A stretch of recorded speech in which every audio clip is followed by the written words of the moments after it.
Hey everybody, welcome to another episode of Memes of the Week. The best thing you can do for this channel is smash the like button on this video like it's a pre-transition Ellen page, so it reaches a wider audience. And now on with the memes.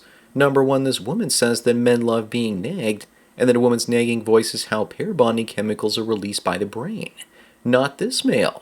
When I've dated women that were henpecking me and telling me what to do, that was my cue to leave the relationship immediately. Nagging is the ultimate no-no. The worst is when it comes from your mother. If nagging is supposed to make men happy, then why am I happier living alone? Moving on, Andrew Tate says that you are safer now in Moscow than most American cities. Of course you are. There's no migrant enrichment in Moscow except those few times when Muslims destroyed a theater or two with a bunch of Russians in them. But when it comes to walking around at night, yeah, I'll agree that Moscow is a lot safer than walking around Chicago or New York. Even Joseph Stalin would approve of Tate's message. Number 3, a guy named Dr. Como spent 2 years infiltrating the largest alphabet people Discord server out there. He became the admin and then blocked everyone, and it's gone for good. I'm just disappointed because he didn't take the opportunity to expose all the PDF files in there. But I gotta hand it to him, that's commitment to give up 2 years of your life to do something like that. I bet no one expected him to play the long con. Up next, what's up with Adam Sandler? He makes tons of bad movies and then makes one good one called Uncut Gems, to prove he's a good actor, and then continues to make bad movies with no explanation. Whenever Sandler steps out of comedy, he really shines. Case in point, I really love the film Punch Drunk Love. He probably made serious movies like that to shut people up and then went back to making screwball comedies because he has more fun making them and not taking himself too seriously. Number 5, Mick Jagger's ex-wife and Keith Richards finally got Mick to seek counseling for sex addiction, and when he did, he just seduced the sex therapist. Makes me wonder how they even found out, especially since there's supposed to be doctor-patient confidentiality. But seriously, when Keith Richards tells you to dial back on the vices, you really need to listen. Looks to me like even with all that sex, there's a man that still can't get no satisfaction. Moving on, so is this where we are now, where women say they don't have bad intentions towards men, and then it's just men's bad behavior that changes the woman's intentions towards men. This is basically saying that women are perfect, but that bad men make bad women. Why am I not surprised that once again they refuse to take accountability? You just know that no woman believes this, and you have to be a simp to think that this is anything close to reality. They really think that most of us are this stupid. Number 7, here's a prime example of female empathy. She says that they say that men don't cry. It's not true. And that if a woman can make a man cry, then she doesn't know how to hurt him. She says all of her men cried. I don't know about you, but the few Asian women I dated or interacted with over the years are quite negative, and always knew where to poke me emotionally. They know how to love you long time, but they also know how to break you. The best thing to do is not interact with them altogether. There's a reason why Korea, China, and Japan have some of the lowest fertility rates in the world. Up next, here's proof that Aaron Clarey is right when he says that women don't like men all that much, or even children for that matter. Women on the left are more likely interested in having fulfilling careers rather than being married and having kids. Men, on the other hand, that voted for Trump, their top priority was having children. With reproductive technologies like artificial wombs, men will take over reproduction from the species, and the majority of the female population will just girl boss themselves out of existence. Number 9, and speaking of liberals, the wealthy liberal city of Santa Monica is declaring a financial emergency because they have to pay tons of money out for sexual abuse cases. I guess someone needs to teach Democrats how not to grape. Apparently, though, most of the cases were from just one man, Eric Euler, who was a city official molesting children for decades. I'm just waiting to see how they try and blame this on Trump somehow.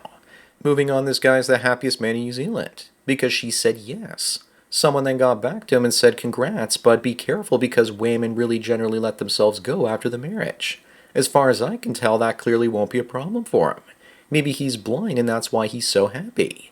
Here's an actual picture of the engagement ring. If she ever gets fatter, they'll have to cut the ring off her finger to get it off if she ever wants to get an MRI scan.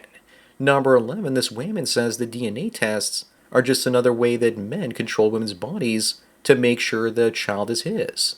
Another woman says that if she finds out her husband had a DNA test right after she gives birth, she's leaving the hospital and serving him divorce papers immediately.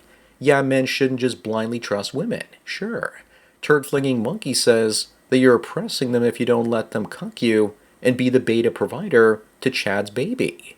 Up next, here's the state of the economy in the West. Your parents at your age bought a house and you worry how you'll never be able to recover financially from a single check engine light.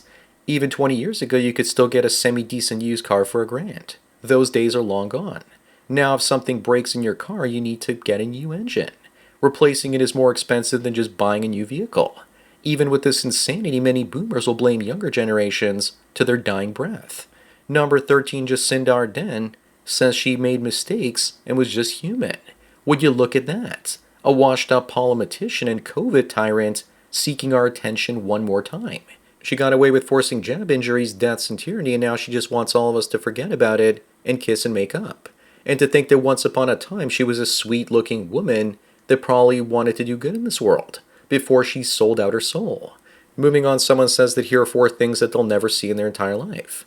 I've seen one of those things, and it ain't love. When I was 15, I altered the course of events in my life, and a few days later, that little gray sucker at the top right shows up in my bedroom while I'm sleeping. He does nothing more than observe and tell me he exists with his presence.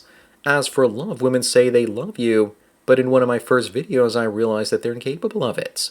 Number 15, Maya Moore recreated Michael Jordan's iconic photo with all of his championship rings, but she has 12 of her own. Does anyone really care though, because in the famous words of Thanos, I don't even know who you are. She could even have her feet up with 12 more rings on all of her toes and no one would still care. Watching Jordan like he was suspended in the air during the 90s was something to behold, and I don't think we'll ever see anything like that again. As for Maya, I didn't realize they handed out rings at the Waffle House. Up next, here's what happens to Democrats with the Ukrainian flag in their profile when a Ukrainian girl gets brutally ended by a black man. Now you know why all the Ukrainian flags have been removed from their bios. To be honest, if you see anyone with any of these flags in their bio, they have weapons-grade retardation. Why can't they just be themselves? Why do they always have to virtue signal that they're identifying with some noble cause? One flag is missing though, the one that's blue and white with a star in the middle. Number 17, speaking of weapons-grade retardation, here's Mark Carney, Canada's new Prime Minister. He says he ran a 26K half marathon after almost 4 hours. Funny though, he doesn't seem to have a race number. I wouldn't be surprised if he just popped in there somewhere in the middle for a carefully choreographed photo op. You don't even see any sweat on his shirt. This is still probably the least of his sins. He's gonna wreck Canada worse than Trudeau did. Moving on, remember everyone that Will Smith almost had it all, but instead he chose to marry Tupac's alpha widow. What little respect I had for him went out the window when he slapped Chris Rock. I'm still oddly amused by the picture on the bottom left, where he's obviously trying to look down at her boobs or something. It also looks like fumbling top-tier baddies is a tradition that runs in the Smith family. Number 19, someone says here's the difference between Warren Buffett versus crypto guys. Not exactly. If you use dollar cost average and held Bitcoin for the last 5 years, your average rate of return is around 30%. But Buffett's compound annual growth rate for his entire career is around 20%. Not to mention that if you just held the NASDAQ Tech ETF over the last 15 years and didn't trade it, you would have also earned 20% a year compounded. But in Buffett's day, 20% was like 50 or 100% a year today, before that recent inflation. Up next, Donald Trump is no longer the most important issue for Canadians as we start worrying about the economy more and the still rising cost of living. It's too late now, we're stuck with Carney, and he effectively used the bait and switch technique to get us to vote Liberal again, to stand up against Trump, which he never did. And now our economy is going to migrate from being in the toilet to being in the sewer. Good thing I have very few Canadian dollars or Canadian assets anymore. Number 21, here's some words from Shoe on Head, who also banned me on Next, saying that it doesn't matter if a woman can open a jar. She just needs to hand it to the man to make him feel like he has purpose opening it, or else men die. True men need purpose, or we have an existential crisis. What a great suggestion. Basing your relationship on lies is definitely the way to go to stoke a man's ego. A man that gets purpose from opening a jar is a simp and a white knight. Moving on, here's the difference between when boomer kids get ended versus when their 401k dips a couple of points. What do you expect from the me generation? The first one to value money over future generations. I blame the boomers' parents and Dr. Spock for spoiling their kids and making them entitled. Many of today's younger generations can't even afford a 401k. Is it just me, or will the boomers go down rightfully or wrongfully as the most hated generation of all time? Number 23, people are wondering if the White House press secretary should be posting bikini pictures. She's got the right amount of thickness for me. Although most guys would say that she needs to lose at least 20 pounds and look more like the woman on the right. And in my old age, for some reason, I've started to like plastic chesticles like she has. The better question to ask is, should Joe Biden be on the beach at all with a body you can't even donate to science fiction? Up next, Cooper says that this is her dream boyfriend, making 300 to 500K a year, 6 feet tall, 27 to 33 years old, etc., etc. The female delusion calculator says that a man like that making 300K of any race and not obese is 0.044% of men, and if he's not married.